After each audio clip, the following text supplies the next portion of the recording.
Si The King na kasama mo rin sa... Opo, ninong ko po si FPJ. Ang isa sa mga kaligayahan ko pag nakakita akong batang nakangiti. Kumusta siya nung nakatrabaho mo si The King? Tumaba ako ng 10 pounds dun sa pelikula namin. Bakit? Kasi lagi may fried rice, may lahat, hotdog, chicken, lahat. One time, galing akong shooting, pumasok ko school, 7 a.m., 6 a.m. school. Walang tulog, diretso shooting din ng walang matigas. Sa kikita niyo yung mukha ko parang down. Sabi niya, okay ka lang, may sakit ka ba, anak? Di po nung, sabi ko wala pa akong tulog dyan. Ganun. O, pack up muna tayo. Pinapakap dahil sa'yo na. Yes, nakakaya, pero yung mga tao naman yung nakatingin sa'yo. Mga ganun sa'yo. Ay. O tapos, Hindi, pero Ninong Ranis, grabe yun, napaka-professional. Pero pagdating sa bata, yun yung soft spot niya.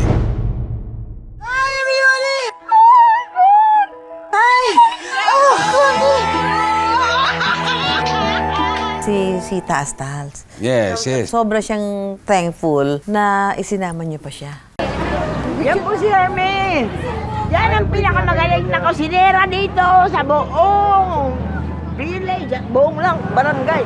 Alam namin yung pinagdadaanan niya, pamilya din si Tita Sita. So hanggat pa paano, nandiyan kami for her. So lahat ng ginagawa namin, sinasama namin siya. Alam mo si Tita Sita, ang galing umarte. Tsaka napakatalinong tao. Di ba may mga comment nga na hindi niyo raw tinulungan si Sita?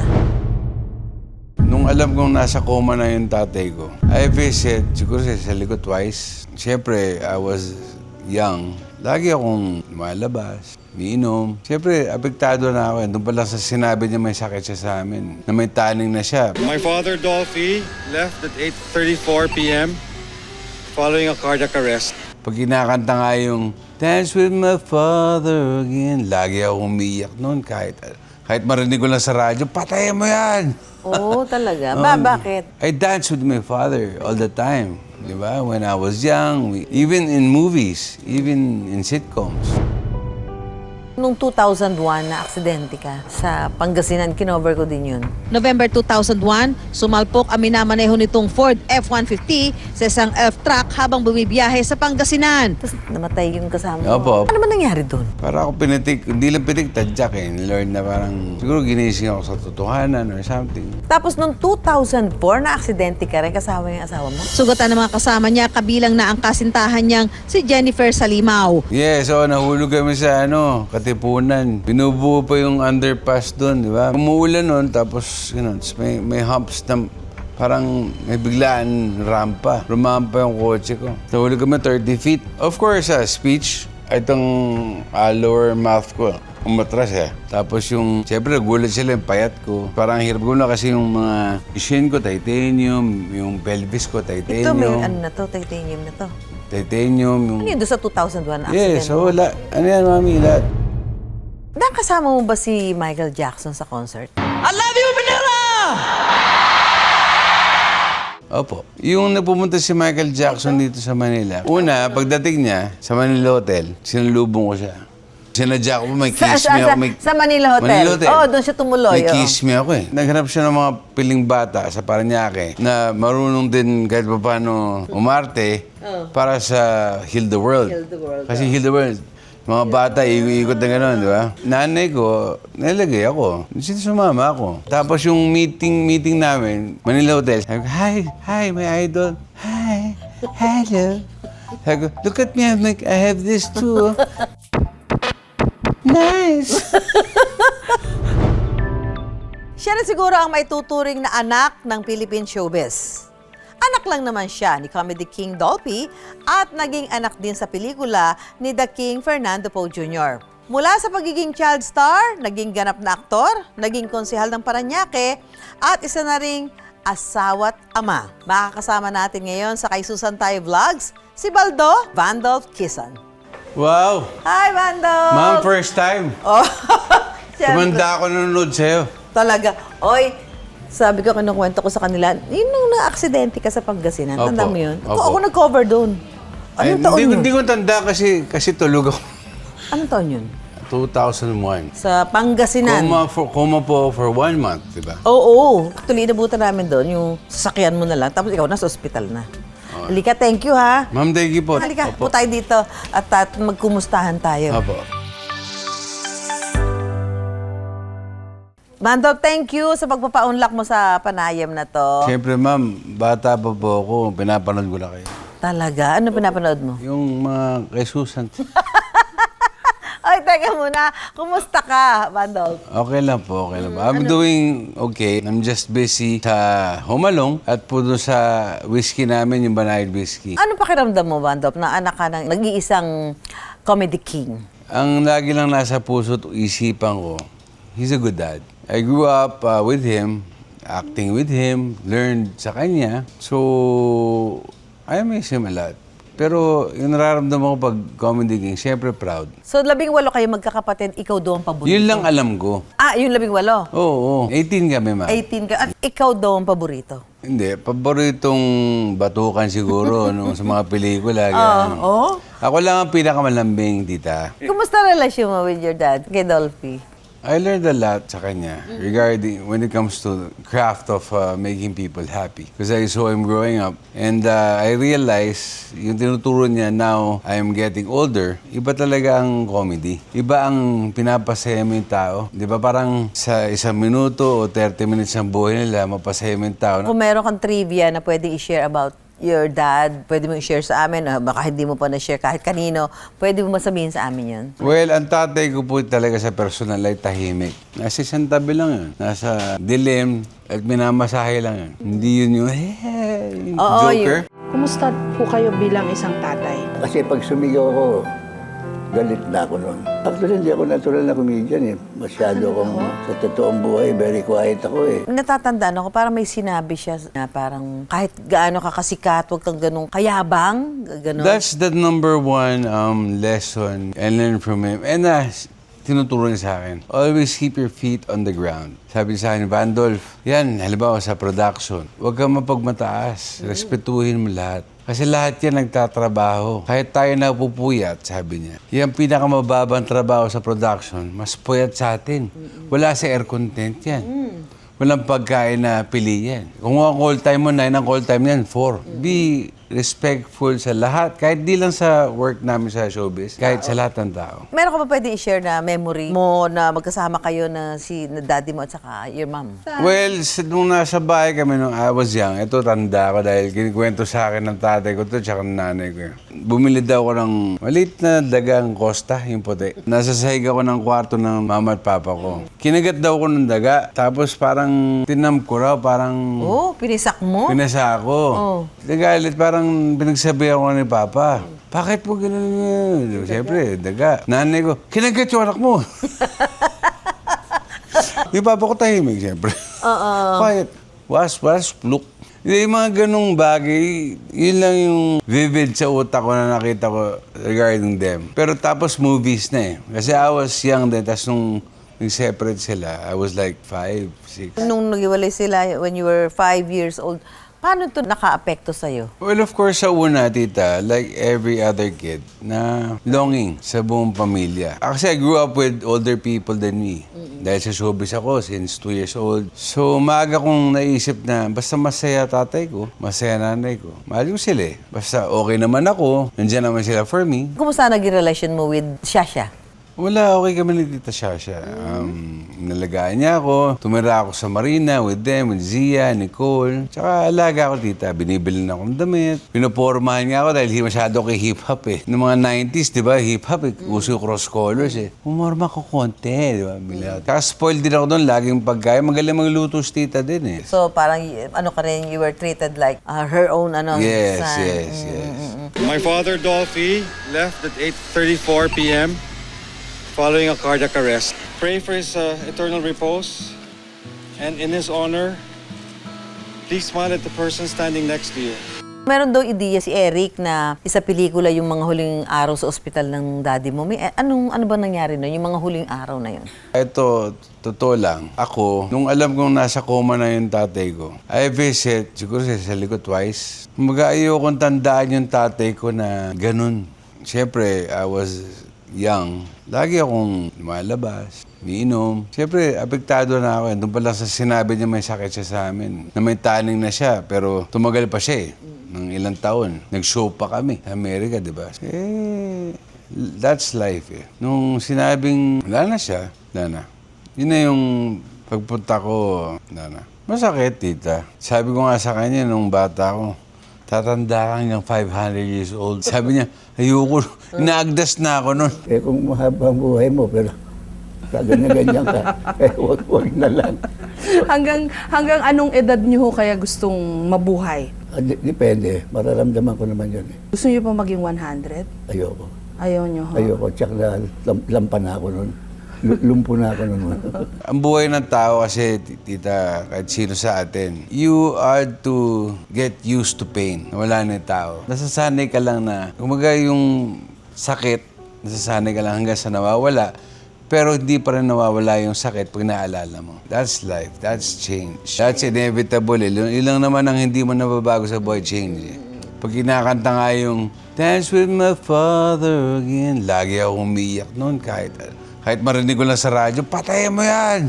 Oo, talaga. Bakit? I dance with my father all the time. Di ba? When I was young, even in movies, even in sitcoms. Siyempre, hindi natin maiwasan yung maiyak ka or fusadin. Hanggang doon na lang siguro yun.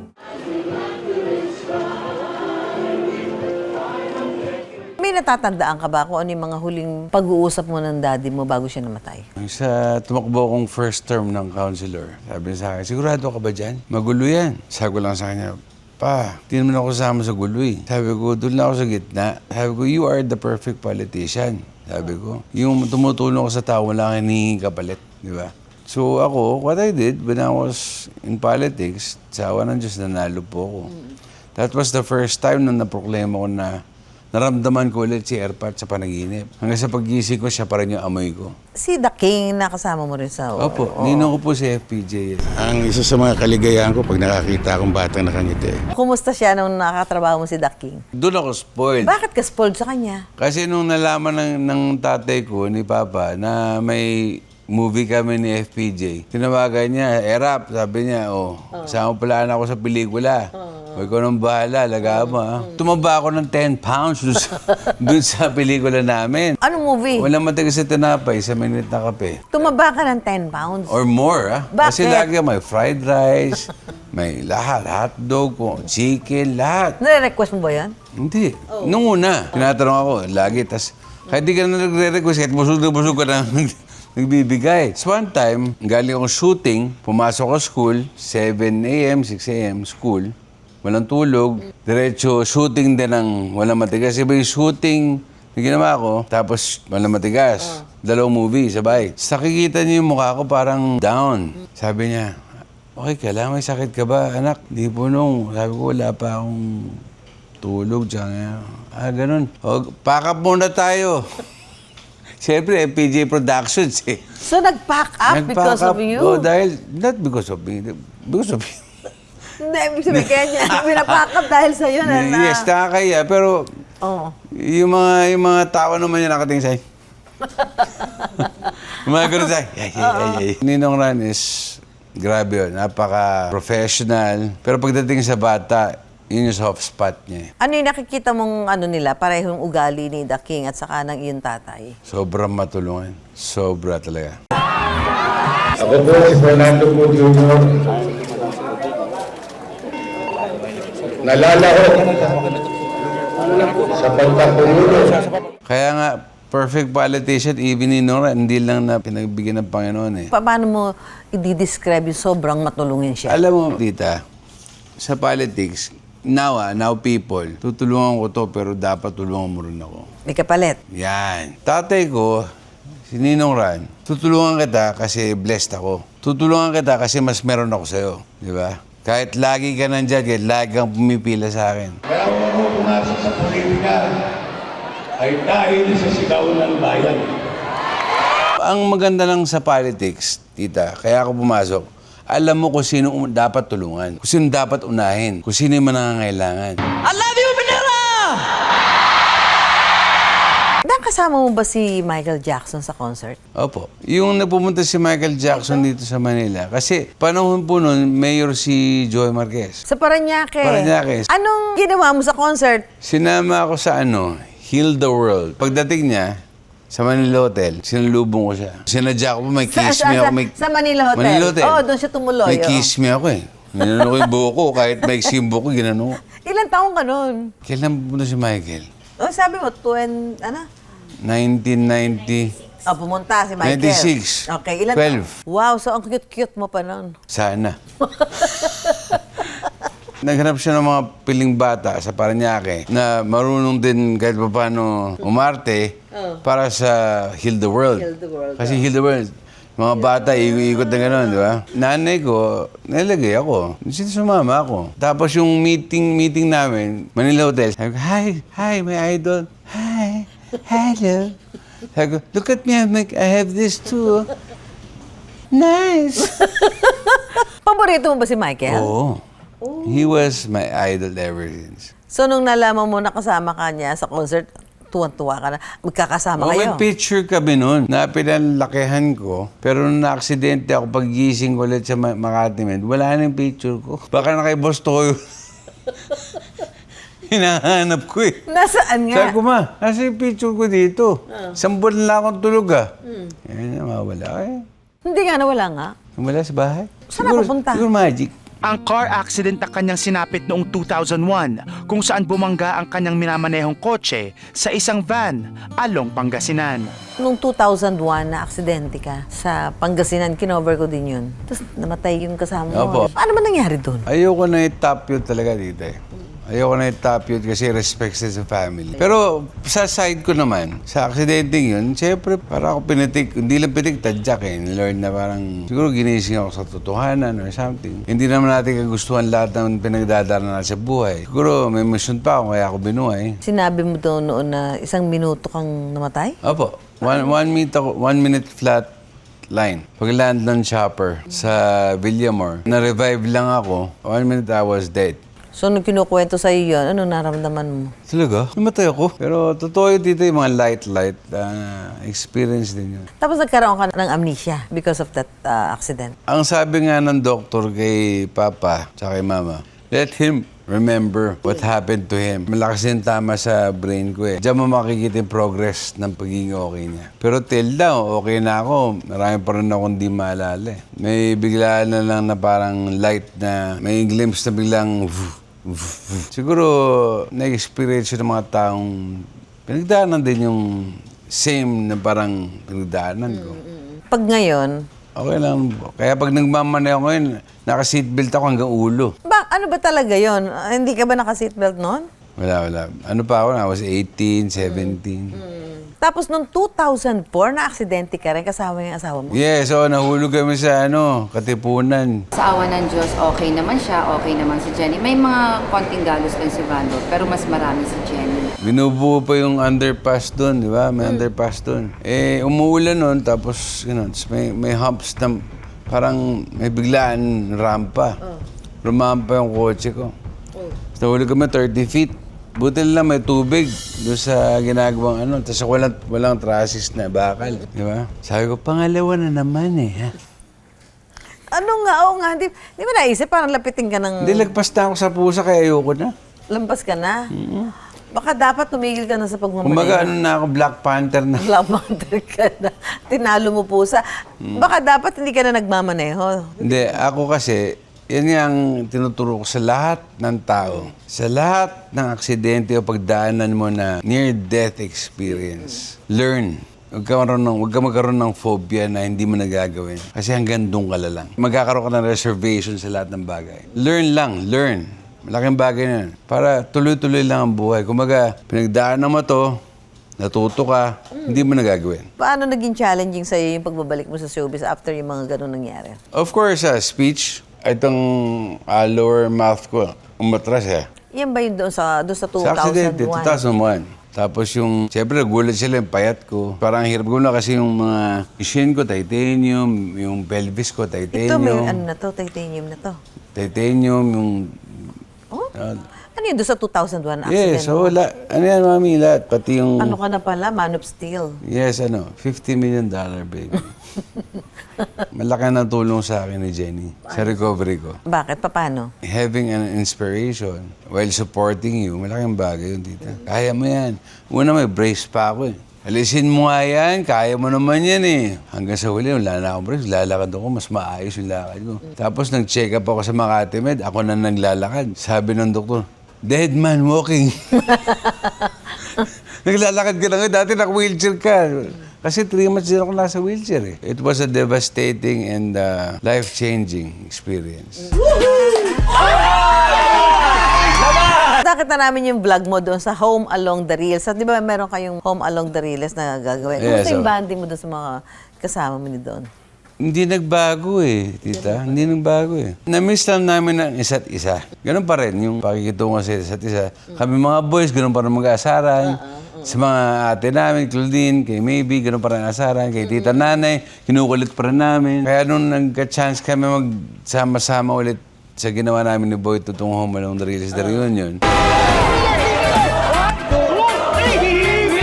Alam mo, mga bata pa lang kasi yan, ganyan na talaga sila. Noong una, nangangapa sa mga characters kasi tumanda na tayo, paano tayo arte ngayon, hindi na tayo mga bata. Pero tapos in the long run, okay na. Basta sama-sama lang. Oh. Tsaka meron kaming tribute eh. Hindi naman kami movie na tribute kay Erpa tsaka sa mga kasama namin na wala na sa Home Along. But at the same time, gusto namin iparamdam ulit sa henerasyon ngayon yung ugali ng 90s, yung values ng 90s na wala na ngayon. Kompleto pa ba kayo? Except your dad? Siya lang ang wala. Hindi, no? babalo. Marami, mami. Kasi yung mga sunog baga nung namatay tatay ko, Mandolby na miss kita, sumama eh.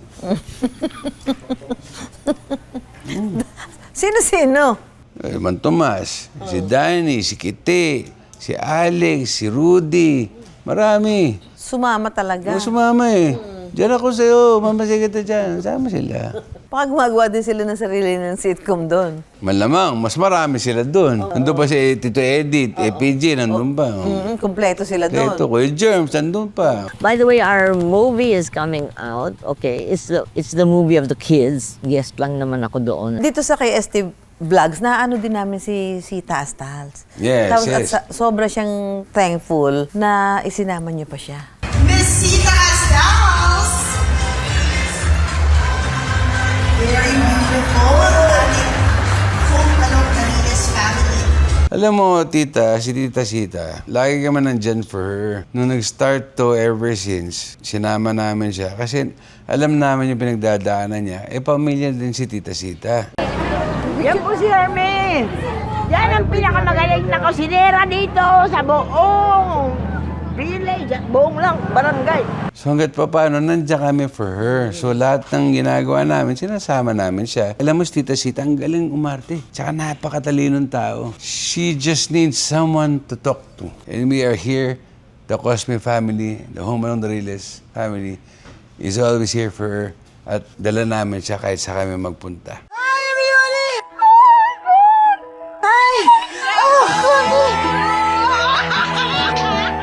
Siguro naman aware ka doon o nakikita mo yung mga balita about her life ngayon, di ba? Anong pakiramdam mo? Ano naman kasi, Tita Susan? Iba naman tao kasi, okay naman, ginagawa lang issue eh, di ba? Parang pinapakita lang ganito siya, pero okay naman. Para lang magkaroon ng content, para lang magkaroon ng pinag-uusapan. Alam mo naman ng social media. Kwento niyo yung mga, di ba? Tapos pag-interview nila si Tita Sita, ayos mo pagkain. Mag-uusap tayo, yung mga gumaganon sa kanya, parang mali. Hindi tama yun eh. You're depriving the person, di ba? Hindi niyo alam yung pinagdadaanan. O, di ba may mga comment nga na hindi niyo raw tinulungan si Sita? Talaga ba? Sino doon? Ang bahay ko nasa ano lang ha. Opisina namin nasa ano lang. Oh. Huwag ganun. Huwag natin natakin ng tao pababa. Dapat lahat tayo dito ngayon sa nangyayari sitwasyon ngayon, magtulungan pataas. Lahat tayo nagtutulungan hatakan pataas. Lahat tayo mga pinagdadaanan. Pero ito lang tatandaan ninyo na ang Home Along the Reels family ay hindi namin pinababayaan ng bawat isa. Yun lang. Matagal na kasi ako hindi nakakashoot ng kahit ano, kaya...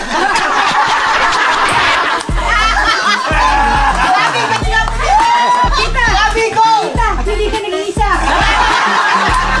Baka nakita ako rin! Tulungan kayo. Tulungan kami. So up to now, meron kayong mga ginagawang effort to help kung sino yung nangangailangan. Of course. Yun ang gagawin ng tatay ko. Kung namubuhay siya, hindi namin kaya maging Dolphy mag-isa, kaya sama-sama kami, di ba? That is his legacy. Nung kumandidato ka, pero you won, di ba? Yeah. Di ba may mga punan ako, pagka mga artista, ano magagawin niyo sa politika? Paano mo sinasagot yung mga ganong mga... Nag-aral po ako. Pero of course, sa plenary, nung actual na, on my first few months, ano lang ako mga second, pinapanood ko yung lahat.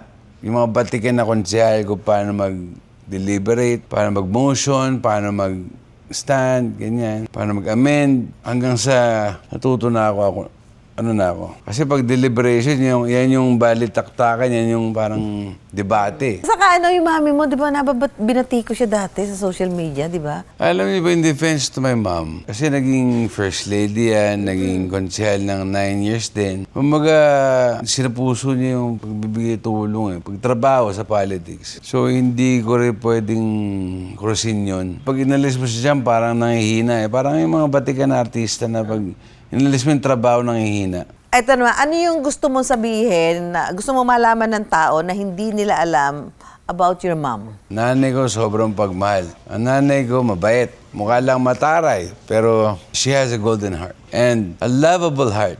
Because she loves a lot of people. Everything about my dad, the Dolphy itself, ang hirap tanggapin na sitwasyon pag naiisip yung mga bagay na gano'n.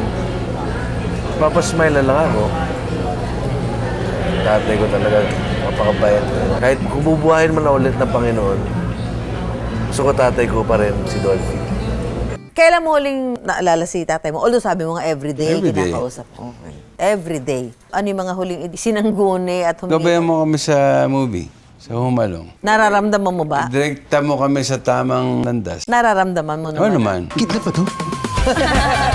Ayusin yung dalawa, ha? Oo, ayusin namin. Pag sinabing Van Dolph Quezon, anong gusto mong maalala ng mga tao about you? Masaya. Yun lang. Masaya. Masaya. Anong gusto? Ano wala about me? Ma'am. Parang pinapatay mo na ako dito.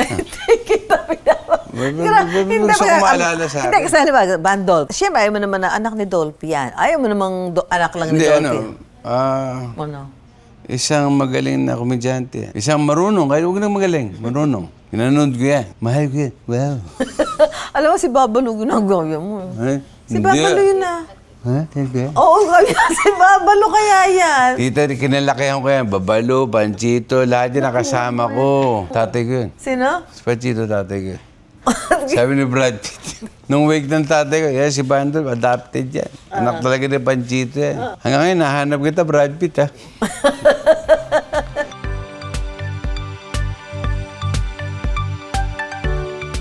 Kung gusto mo ng malaman ng mga interview at kwento, Kay Susan tayo! Para updated sa mga latest na video ng Kay Susan Tayo Vlogs, mag-subscribe lang sa GMA Public Affairs YouTube channel.